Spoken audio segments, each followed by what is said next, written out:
WSM Radio 650 won't need you anymore. That's from the brand new album, Always and Forever. Mr. Randy Travis. Good to see you, Randy. Well, good to see you. Good morning. How you doing? I'm doing all right, trying to wake up. How are you? Just getting off the road? We got in yesterday. We came in from Nebraska, and we're going to be in town for a few days now, and then we'll head back out again about Thursday of this week. Yeah. I guess that means you're not playing the Opry this weekend. No, we're not going to get to do it this weekend. I'm not sure when we're going to be back in town on a weekend, to tell you the truth. But anytime we are here over the weekend, we'll definitely be at the Opry. Yeah, we're awfully proud to have you as a member over there. Well, I'm glad to be over there. I tell you, it's a big night for me. The first night, when I was inducted into the Opry, that was quite a feeling. Well, I tell you what, boy, you just hot in a pistol right now. Do you ever have any time just to sit back and kick back and relax anymore? I hadn't lately, no. Go flip a hamburger over the palace just to stay in touch, you know? I was just over there about a week ago, or 2 weeks ago. Went in, had dinner, and saw, I still have some good friends over there who still work there and was there when I was there. And it's nice to go back and have dinner once in a while and just visit with everybody. Yeah.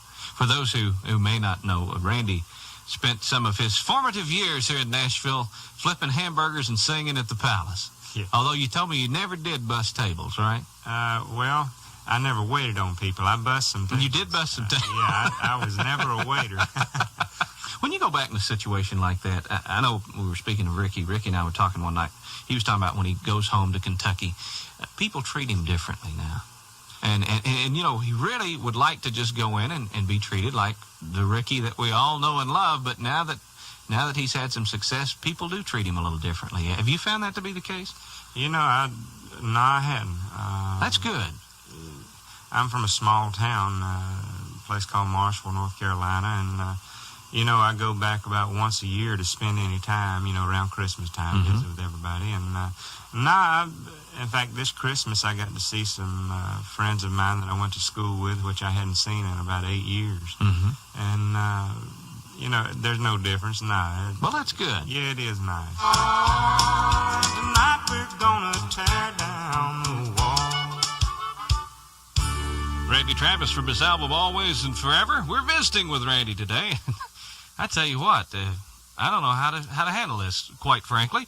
George Jones just walked in. I mean, I'll just lay it on you as it happened. As we were sitting here talking, George appeared, and Randy and I just about had a heart attack, and I'm not sure we're over it yet. But, George, it's good to see you. The reason I came by here, though, I didn't want to butt in on you because y'all was doing a fine job, and I was listening to y'all for about the last 30 minutes. And George, you can butt in anytime you want to. I just want to tell you how great I think this boy is and how great I think his new album is because he gave me a copy. And well, thank you. I appreciate you saying that about me, George. Oh, you're welcome. I'll say hi to you in a minute. Oh, I appreciate it. But we didn't mean to butt in, though, but I just had to come by and just tell Randy how great I think this new album is, and I think everybody's really going to love it. Oh. It's good to be back to country music. I like his T-shirts, too. Listen, I hate to do this, but I've got to play a commercial. I mean, I'm up against the wall. I'd love to just wipe them all out and just sit here and talk to you guys, but I've got to take a break. That's the name of my life. George, sit down. Always Don't leave. come in during a commercial. That's right. Sit down. You're not going anywhere. Now, go ahead, Earl. Go on. The crowd's growing all the time. We're visiting with Randy Travis and George Jones. George, you've been hearing his new album? You can talk into this mic right here. Oh, my goodness. I'm telling you. Is that a killer? They gave me a copy Sunday evening or Saturday. Saturday night, and I've been listening to it on the bus all the way back into Nashville.